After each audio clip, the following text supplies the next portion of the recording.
Vaishnavi Srivastav, and yesterday, a company many of you might not have even heard of, that is CrowdStrike, caused a major IT outage.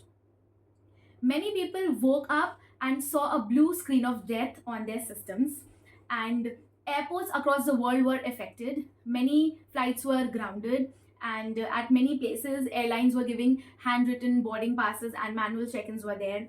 Even in India, places like Delhi, Mumbai, Chennai, Hyderabad, Bangalore, Jaipur, and other places, they were giving handwritten boarding passes to their passengers. Also, in places like Australia, New Zealand, and other regions, people were not able to log into their bank accounts. And in United States and UK, the trains were not running. The hospitals operations at many places got affected because of this, and numerous companies around the world were not operating because the employees were not able to log into their systems. Now, what caused this outage? So, it was not a cybersecurity attack, but it was caused by one of the world's largest cybersecurity organizations or company, that is CrowdStrike.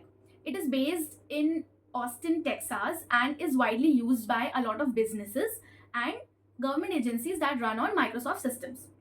So, what these cybersecurity companies do, they very frequently bring up updates, software updates, so that their customers and the systems are safe from the malicious activities of the hackers. So, it introduced a new software update, and it was faulty. It contained some bug, and ultimately it conflicted with Microsoft, which crashed all the systems. So, this was the main cause of this global outage, which affected other things as well. Now, how long will it take to fix this issue? So there are three things. The first thing is that CloudStrike has introduced a new software update which people can download, and it will help in fixing the issue.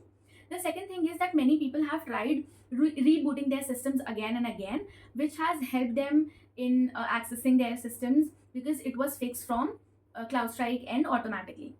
And then the third thing is that there are many systems which are not able to recover automatically. So for that, IT workers need to work with every single affected computer systems, and also the CEO George Kurtz mentioned that they are working with all the affected customers or the systems, so it will help in fixing the issue. So yeah, I tried to cover the incident in very short and simple words. I hope you found it to be useful. So please like, share, and subscribe. We'll meet next time. Till then, bye bye.